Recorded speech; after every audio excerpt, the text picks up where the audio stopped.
पहले अपवाद के तौर पर कभी हम लोग को सुनने को होता था कि कोई ऐसी परीक्षा हुई जिसमें पेपर लीक हो गया। अभी कोई शायद ऐसी परीक्षा होती है 10 में जिसमें पेपर लीक नहीं होता है। पेपर लीक नहीं होना न्यूज है, वरना परीक्षा हो रहा है तो पेपर लीक होगा ही होगा। ब्लू कॉलर जॉब्स में, रूरल इकोनॉमी में, मैन्युफैक्चरिंग में, एलाइड एग्रीकल्चर और एलाइड सेक्टर में तो डिस्ट्रेस था ही, रूरल वेज स्टैग्नेशन था ही। अभी एआई वगैरह के आने के बाद से व्हाइट कॉलर जॉब में भी प्रेशर है। बांकीपुर में हारने की जो वजह है भाजपा की, जो मुझे समझ में आता है, सम्राट चौधरी को भाजपा एनडीए के चेहरे के तौर पर, बिहार के मुख्यमंत्री के तौर पर समाज का एक बड़ा वर्ग अभी तक स्वीकार नहीं कर पाया है। ये नवंबर में इनको जीत बड़ी मिली। उस जीत में एक बहुत बड़ा असर 10,000 रुपए का रहा, जो वोट एक तरीके से खरीदा गया। सम्राट चौधरी की सीएम के तौर पर अस्वीकार्यता, भाजपा का अपना अहंकार और लोगों के पास वर्षों बाद एक विकल्प का होना, ये तीनों चीज अगर आप साथ में जोड़ेंगे तो बांकीपुर का रिजल्ट इतना अप्रत्याशित नहीं है जितना लोग बता रहे हैं।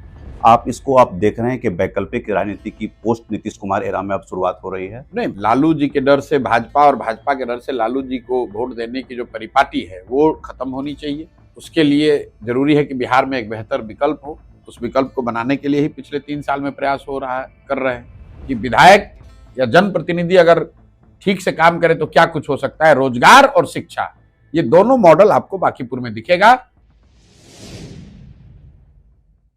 एनडीए ने 2025 में 202 सीट जीती थी, लेकिन आज के डेट में वो 201 है। और वो एक सीट जो एनडीए के हाथ से चली गई वो बांकीपुर है। बांकीपुर इसलिए इंपॉर्टेंट है कि बांकीपुर के अंदर में सीएम हाउस, राजभवन, जिसको आजकल लोक भवन कहा जाता है, और जितना भी वीआईपी ले लीजिए, जो सीट ऑफ पावर है वो बांकीपुर के अंदर में है। जैसे बीजेपी ने अयोध्या की, फैजाबाद की सीट हार ली थी, तो एक तरह से कहा जाए तो बांकीपुर उनकी अयोध्या थी। तो उस अयोध्या को हराने वाले आज हमारे साथ हैं। प्रशांत किशोर से बातचीत हो रही है। इसका मैसेज क्या है? पहले जंतर मंतर से स्टार्ट हुआ, फिर दतिया और बांकीपुर हुआ, और उसके बाद फिर झारखंड हुआ। इस तीनों चीज का आप सब मिला करके ब्रॉडर मैसेज क्या देखते हैं प्रशांत जी? आपने जिस सीक्वेंस में बोला, ये जरूरी नहीं है कि ये चीजें उसी सीक्वेंस में लिंक्ड हैं। दतिया में, बांकीपुर में जो हुआ है वो एक अलग कॉन्टेक्स्ट है, और जो जंतर मंतर पे हो रहा है, पटना में प्रोटेस्ट हुआ, झारखंड में हो रहा है, ये अलग कहानी। जंतर मंतर और झारखंड में जो हो रहा है वो एक लार्जर जो प्रॉब्लम है समाज में, शिक्षा व्यवस्था में जो कोचिंग संस्थाओं का जो प्रभुत्व बढ़ा है, पेपर लीक्स के जो मामले हुए हैं, और एक ऑर्गेनाइज्ड माफिया, शिक्षा माफिया जो पिछले कुछ वर्षों में उभर कर आया है, उसकी वजह से जो परेशानियां लोगों को हो रही हैं, शिक्षा महंगा हुआ है, शिक्षा का प्राइवेटाइजेशन बहुत बड़े पैमाने पर हो गया, और उसके साथ साथ उसमें हर तरह के तत्व शामिल हो गए हैं। उसका असर ये हुआ कि पेपर लीक एक आम घटना हो गई। पहले अपवाद के तौर पर कभी हम लोग को सुनने को होता था कि कोई ऐसी परीक्षा हुई जिसमें पेपर लीक हो गया। अभी कोई शायद ऐसी परीक्षा होती है 10 में जिसमें पेपर लीक नहीं होता है। पेपर लीक नहीं होना न्यूज है, वरना परीक्षा हो रहा है तो पेपर लीक होगा ही होगा। उसको आप जोड़ दीजिए जो अनएम्प्लॉयमेंट का स्टेटस है अभी देश में। ब्लू कॉलर जॉब्स में, रूरल इकोनॉमी में, मैन्युफैक्चरिंग में, एलाइड एग्रीकल्चर और एलाइड सेक्टर में तो डिस्ट्रेस था ही, रूरल वेज स्टैग्नेशन था ही। अभी एआई वगैरह के आने के बाद से व्हाइट कॉलर जॉब में भी प्रेशर है, और इस चीज को कुछ लोग समझ रहे हैं, कुछ लोग नहीं समझ रहे हैं। But put all this things together, stress, privatisation and जो डिस्टॉर्शन हुआ है शिक्षा में, और उसके साथ साथ जो अनएम्प्लॉयमेंट को लेकर परेशानी है, इसकी वजह से आपको यूथ में अनरेस्ट दिख रहा है, जिसका मैनिफेस्टेशन जंतर मंतर दिखा, झारखंड दिख रहा है, और ये आगे भी होगा। मैं आपको ये भी कह दूं, मैंने किसी इंटरव्यू में भी कहा कि अगर ये कोई कह रहा है, कह रहे ये तो हुआ है, दब जाएगा, मैनेज हो जाएगा, ये नहीं होगा। इसलिए नहीं होगा कि जो मैंने अभी आपको बताया, जो अंडरलाइंग कॉज है वो इस ओर इंडिकेट कर रहा है कि समाज के एक बड़े वर्ग में, खासकर युवाओं में, इस बात को लेकर, पढ़ाई, शिक्षा, एग्जाम्स और रोजगार को लेकर परेशानी है, इसको दबाया नहीं जा सकता है। बाकी पूरा दूसरे जगहों पर जो उपचुनाव में हुआ है, ये तो मेनली लोकलाइज्ड मुद्दा है। बांकीपुर में उस अनरेस्ट की वजह से बांकीपुर हारी है भाजपा, ऐसी बात नहीं है। है। बांकीपुर में हारने की जो वजह है भाजपा की, जो मुझे समझ में आता है, वो एक ऐसे गलत व्यक्ति का भाजपा के द्वारा मुख्यमंत्री बनाया जाना जिसकी स्वीकार्यता समाज में कम से कम आज तो नहीं है। सम्राट चौधरी को भाजपा एनडीए के चेहरे के तौर पर, बिहार के मुख्यमंत्री के तौर पर समाज का एक बड़ा वर्ग अभी तक स्वीकार नहीं कर पाया है। और उसकी वजह सिर्फ और सिर्फ यह है कि उनकी जो अपनी पृष्ठभूमि है, राजनीतिक पृष्ठभूमि जो रही है, वो राजद की रही है। उनकी पढ़ाई लिखाई को लेकर, उनके चाल चरित्र चेहरा को लेकर, उनके आपराधिक इतिहास को लेकर समाज कंफर्टेबल नहीं है। तो एक, अगर आप कहेंगे एक कोई वजह जिसकी वजह से भाजपा बांकीपुर हारी है, उसमें सम्राट चौधरी का नेतृत्व और उसकी जो अस्वीकार्यता है वो एक बड़ा फैक्टर है। उसके साथ साथ चूंकि ये नवंबर में इनको जीत बड़ी मिली, उस जीत में एक बहुत बड़ा असर 10,000 रुपए का रहा, जो वोट एक तरीके से खरीदा गया। लेकिन भाजपा वालों को या एनडीए वालों को ऐसा लगा कि अहंकार वाली जो बात है कि हम, इतना हमारा जन समर्थन है कि हमारा कोई भी आदमी खड़ा हो जाए, हम कोई प्रयास करें, काम न करें, फिर भी जीतेंगे। तो कहीं ना कहीं उस अहंकार के वजह से भी भाजपा हारी।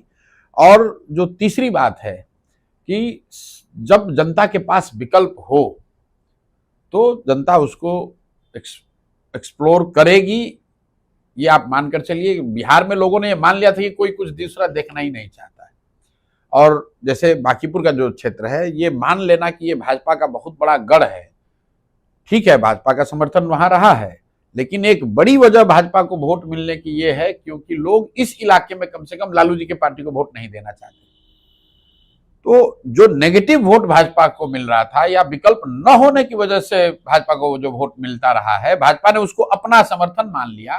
तो जैसे ही लोगों को प्रशांत किशोर के रूप में, जनसुराज के रूप में कोई विकल्प दिखा तो चिटक गया। तो ये तीनों बात, सम्राट चौधरी की सीएम के तौर पर अस्वीकार्यता, भाजपा का अपना अहंकार और लोगों के पास वर्षों बाद एक विकल्प का होना, ये तीनों चीज अगर आप साथ में जोड़ेंगे तो बांकीपुर का रिजल्ट इतना अप्रत्याशित नहीं है जितना लोग बता रहे हैं।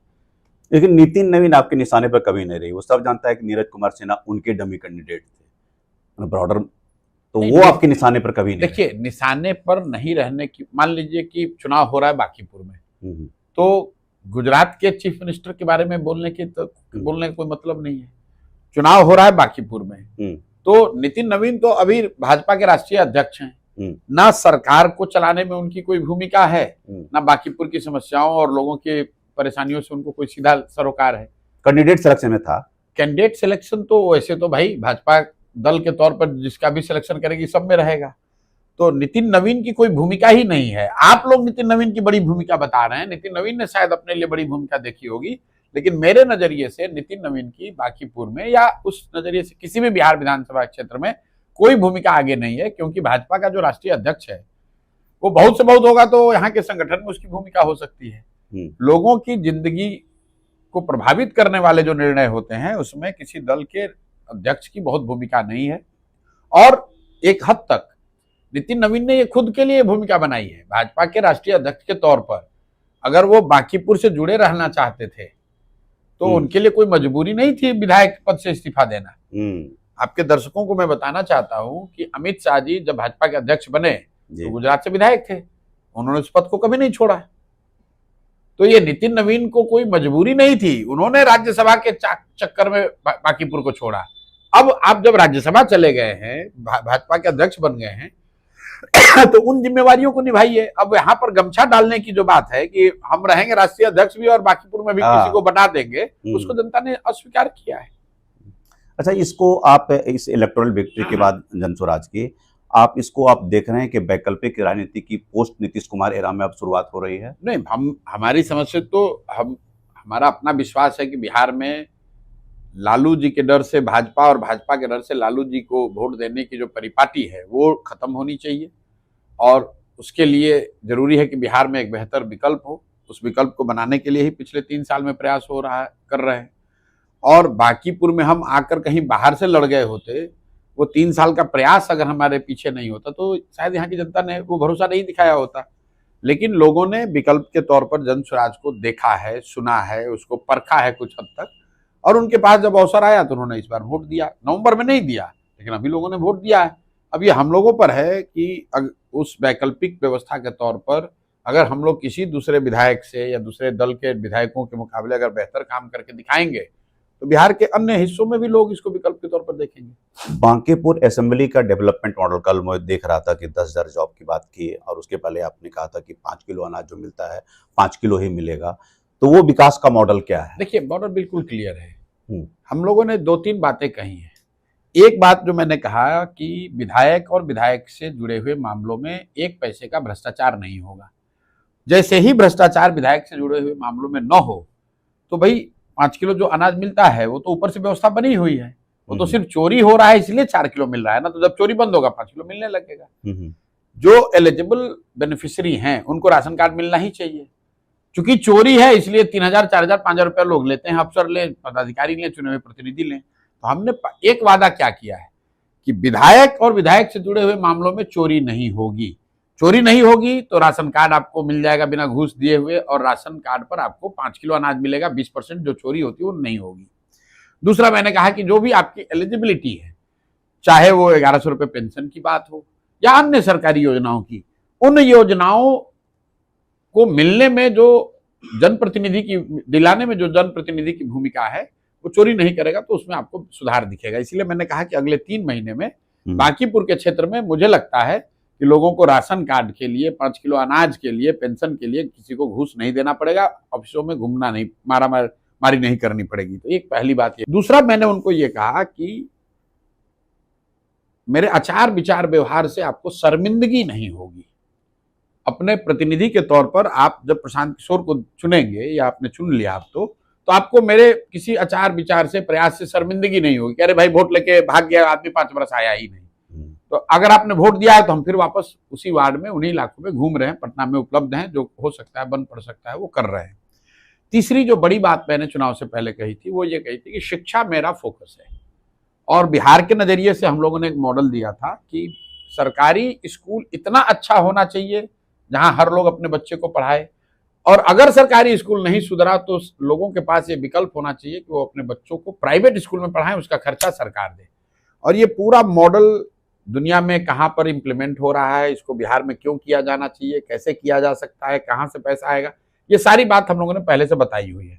अब बिहार में तो जनता ने मौका दिया नहीं, लेकिन बांकीपुर में जनता ने मौका दिया है। तो मैंने बांकीपुर के लोगों को कहा है कि जो गरीब परिवार हैं यहाँ, उनके बच्चे जो सरकारी स्कूल में पढ़ रहे हैं, या तो उन सरकारी स्कूलों में 1 साल का समय मैंने मांगा है, गुणात्मक सुधार आपको दिखेगा। नहीं दिखेगा तो आप उनके बच्चे पटना के प्राइवेट स्कूल में पढ़ेंगे, उसके खर्च की व्यवस्था प्रशांत किशोर की जिम्मेवारी होगी। एक बात जो मैंने चुनाव से पहले वादा नहीं किया था, लेकिन जीतने के बाद चूंकि लोगों ने ये विश्वास मेरे पे दिखाया है, तो सामान्यतः होता यह है कि लोग वादा करते हैं, 4 कहते हैं, उसमें 2 किया, 3 किया। हमने उस वादे से अलग हटके ये कहा कि 10,000 परिवार से कम एक आदमी को रोजी रोजगार की व्यवस्था, नौकरी की व्यवस्था जरूर मैं करा दूंगा। और नौकरी का मतलब ये नहीं है कि उनको सरकारी नौकरी मिलेगी, मैंने बिल्कुल स्पष्ट किया कि प्राइवेट सेक्टर में नौकरी मिलेगा, और वो नौकरी बिहार में न मिलेगा। इसलिए कि बिहार में आपने, किसी ने कहा कि आप तो पलायन की बात कहे थे, फिर पलायन करने के लिए बात कह रहे हैं। बिल्कुल कह रहे हैं। हमने ये कहा था कि जन सुराज की व्यवस्था बनेगी, बिहार में पलायन बंद हो जाएगा। लेकिन आज आपने व्यवस्था जो बनाई है सम्राट चौधरी की, भाजपा की, एनडीए की, इससे पलायन रुकने वाला नहीं है। यहाँ पर सरकारी नौकरी या प्राइवेट नौकरी कुछ भी नहीं मिलने वाला है। लेकिन बांकीपुर से 10,000 लोगों को नौकरी जरूर दिला दी जाएगी। और कुछ लोगों ने, कल मैंने देखा यूट्यूब वगैरह पे दिखा रहे हैं कि अरे ये तो प्लेसमेंट एजेंसी खोल रहे हैं, तो गार्ड नहीं, आपकी जो योग्यता है, आपने जो पढ़ाई करी है, उस योग्यता के अनुरूप कोशिश होगी कि इस देश में जहां कहीं भी मेरे संपर्क हैं जिन लोगों से, कोशिश होगी कि आपको वो नौकरी दिलाने में हम लोग मदद करें। ये कोई गारंटी नहीं है, कोई एजेंसी नहीं है। आपने हम पर भरोसा करके वोट दिया है, हमारी जवाबदेही है कि आपके घर का कोई बच्चा अगर पढ़ा लिखा बेरोजगार बैठा है, उसको नौकरी देश के किसी हिस्से में दिलाई जा सकती है, तो दिलाने में हर जो मदद हो सकती है वो कराई जाएगी। और हमारा अनुमान है कि 10,000 परिवार से बच्चों को तो जरूर मैं नौकरी दिलवा दूंगा, क्योंकि इतने लोग पढ़े लिखे यहाँ पर हैं जो कि पढ़ लिख कर बेरोजगार बैठे हुए हैं। और ये व्यवस्था अगर हुई तो किसी ने ये भी कहा था कि भाई एक आदमी प्रशांत किशोर क्या कर लेंगे। अब ये 242 विधायकों को जवाब देना है कि अगर ये काम प्रशांत किशोर कर सकते हैं तो इसका मतलब है कि दूसरे विधायक को भी करना चाहिए। और अगर आप नहीं कर रहे हैं तो इसका मतलब है कि आप कॉम्पिटेंट नहीं है, जगह खाली कीजिए, आपके जगह किसी दूसरे आदमी को आना चाहिए। तो आने वाले 2-3 साल में आप देखेंगे कि ये जो दो मेरा काम फोकस है, बाकी जो रूटीन है कि अनाज मिलेगा, करप्शन रुक जाएगा, नाली गली सुधरेगा, वो तो होगा ही। दो काम मेरा जो फोकस है, जो कि मैं बिहार के लोगों को बताना चाहता हूं कि विधायक या जनप्रतिनिधि अगर ठीक से काम करे तो क्या कुछ हो सकता है, रोजगार और शिक्षा, ये दोनों मॉडल आपको बांकीपुर में दिखेगा। यहाँ पर जो गरीब घर के बच्चे हैं उनकी पढ़ाई की व्यवस्था बिल्कुल कर दी जाएगी, और जो 40-50 हजार घर परिवार यहाँ रहता है उसके 1/4 मोटे तौर पर 10,000 परिवार से किसी न किसी तरह का योग्यता के अनुसार उनको नौकरी व्यवस्था जरूर करा दूंगा। एक चीज मैंने देखा, मैं आपको कवर करते हुए वहाँ पूरा कदम कुआं और सब इलाके में, कि caste line blur, religious line blur, और आप ही कर रहे थे चूज बरो योर लाइन कि द पार्टी लाइन ब्लर। ये चीजें और पोस्ट जेनजी के अराइवल उनका जो गुस्सा है आप देख रहे हैं यहाँ से शिफ्ट हो रहा है। मैं इसको जेनजी से जोड़कर नहीं देखता हूँ। जिन लोगों ने बांकीपुर में वोट दिया है वो 18 साल 20 साल के लोग नहीं थे। हाँ, ये तो वो लोग हैं जो इन्होंने जीवन भर जाति धर्म दल नेता को देखकर वोट दिया। और जनसुराज 3 बरस से क्या कह रहा है कि एक बार इन सब को छोड़कर आप अपने बच्चों के लिए वोट दीजिए। बिहार के लोगों ने बात नहीं मानी, बांकीपुर के लोगों ने वो बात मानी है, तो बांकीपुर के लोगों को फायदा सीधा दिखेगा। उनके बच्चों के लिए पढ़ाई रोजगार की व्यवस्था मैं निश्चित करा दूंगा। नहीं करा पाऊंगा तो मुझे बिहार में वोट मांगने का मेरा कोई अधिकार नहीं, लेकिन अगर मैं करा दूंगा तो बहुत दावे के साथ पूरे बिहार में जाकर कहूंगा कि देखो बांकीपुर में ये हुआ है, आपके बच्चों के साथ भी ये होगा। आप सही लोगों का चुनाव कीजिए, जाति धर्म दल नेता का बंधुआ मजदूरी खत्म कीजिए। एक बार अच्छे आदमी का चुनाव करेंगे, जनसुराज की व्यवस्था बनेगी, बिहार से बच्चों को बाहर नहीं जाना पड़ेगा, 10, 15, 20 हजार रुपए के रोजगार के लिए बाहर नहीं जाना पड़ेगा। और इसके लिए कोई रॉकेट साइंस की जरूरत नहीं है। जो लोग ये बताने की कोशिश कर रहे हैं कैसे होगा, अरे भाई कर्नाटक का कोई आदमी कहाँ आकर हैदराबाद में या बिहार में आकर नौकरी मजदूरी कर रहा है? मध्य प्रदेश उड़ीसा बंगाल के लोग कहाँ आकर बिहार में नौकरी मजदूरी कर रहे हैं? आज हर राज्य में इतनी व्यवस्था बना दी गई है कि 10-15 हजार रुपए की रोजी रोजगार मजदूरी के लिए किसी को अपना घर परिवार राज्य छोड़कर बाहर नहीं जाना पड़ता है। तो अगर ये व्यवस्था गुजरात में बनी है, महाराष्ट्र में बना है, पंजाब में बना है, कर्नाटक में बना है, तो बिहार में भी बनाया जा सकता है। इसमें कोई रॉकेट साइंस नहीं है। अभी तक जो हम लोग कह रहे थे उसको हम आपको करके दिखाते हैं बांकीपुर में। आपकी जो पॉलिटिक्स में ऑब्जर्व कर रहा हूँ, strongly anti BJP, strongly anti RJD, और ये क्वेश्चन आप कम लेना चाहते हैं कि कमिंग 5 इयर्स में आप कोई पॉलिटिकल रीअलाइनमेंट के minus these two political parties आप देख रहे हैं? जनसुराज रीअलाइनमेंट जो है ना, ये रीअलाइनमेंट, एडजस्टमेंट, गठबंधन, जोड़ तोड़, चुनाव जीतने की राजनीति से मैं 10 साल बहुत बड़े स्तर पर जुड़ा रहा हूँ, और मैंने उसको बहुत करीब से उस व्यवस्था में सफलता के बाद मैंने देखा कि उससे लोगों के जीवन पे कोई आमूलचूल परिवर्तन नहीं होता है। भाई बिहार में तो हम गठबंधन में जीते हुए थे ना बिहार 2015 में, लेकिन उससे बिहार के लोगों का जीवन नहीं बदला। सिर्फ जीते ही नहीं, 7 निश्चय का प्रोग्राम भी बनवाया, बिहार विकास मिशन की स्थापना भी करवाई, लेकिन उससे भी जिस तरह का परिवर्तन हम लोग चाहते हैं बिहार में वो नहीं हुआ। इसलिए अब जो मैं कर रहा हूं, और मैंने पहले भी लोगों को समझाया है, मेरा लक्ष्य ये नहीं है कि हम यहाँ विधायक बन जाएं, मेरे 10 विधायक हो जाए। मेरा लक्ष्य ये है कि वो व्यवस्था बने जो बिहार में आमूलचूल परिवर्तन लाए। और आमूलचूल परिवर्तन का मतलब सड़क नहीं है। आमूलचूल परिवर्तन का मतलब है कि बिहार ज्ञान का, शिक्षा का केंद्र बने देश में, बिहार रोजी रोजगार का केंद्र बने, पूरे देश से लोग पढ़ाई और रोजगार के लिए बिहार में आए, तब बिहार में आमूलचूल परिवर्तन की बात को स्वीकार किया जाए। आप लेटरल एंट्री की बात कर रहे थे, वो अलग कहानी है। लेटरल एंट्री इसका एक तरीका है। उस तरह की जेडीयू को शायद कहा था जब आप थे, वो बिहार विकास मिशन बनवाया भी था कि अगर आप बिहार में बहुत बड़े पैमाने पे या देश में बड़े पैमाने पर लास्ट माइल डिलीवरी में, थिंकिंग में, स्ट्रेटेजिक अप्रोच में अगर परिवर्तन चाहते हैं तो आपको लेटरल एंट्री करना ही पड़ेगा। बिना उसके कोई उपाय नहीं है, क्योंकि जो सबसे ज्यादा समझदार लोग हैं, विषयों की समझ रखने वाले लोग हैं, ये जरूरी नहीं है कि सब वो सरकार के हिस्सा हों। आज देखिए शिक्षा व्यवस्था में रिफॉर्म की बात हुई कि पेपर लीक को कैसे रोका जाए, सरकार ने टास्क फोर्स बनाया है। उसमें तो कोई सिटिंग ब्यूरोक्रेट नहीं है, उसमें तो एजुकेशन सेक्रेटरी को तो नहीं बनाया गया है। देश दुनिया में जिनको भी सरकार ने समझा कि ये शिक्षा परीक्षा और इन व्यवस्था टेक्नोलॉजी आज की संदर्भ को बेहतर समझते हैं, उनको मिलाकर टास्क फोर्स बनाया है। ये लेटरल एंट्री तो है। क्यों आपने ऐसा किया है? इसलिए किया है क्योंकि जो इन विषयों के विशेषज्ञ हैं, ये जरूरी नहीं है कि वो भारत सरकार में आईएएस आईपीएस हो। और जो बात हमने कही है कि आप आईएएस हैं, मान लीजिए कि आपकी विशेषज्ञता ट्रांसपोर्ट की है, कल हो कि आप हेल्थ सेक्रेटरी हो गए तो आप हेल्थ की विशेषज्ञता आप ही की हो जाएगी, कल हो कि आप इंडस्ट्री को हो जाएगा तो इंडस्ट्री भी सबसे ज्यादा आप ही समझिएगा।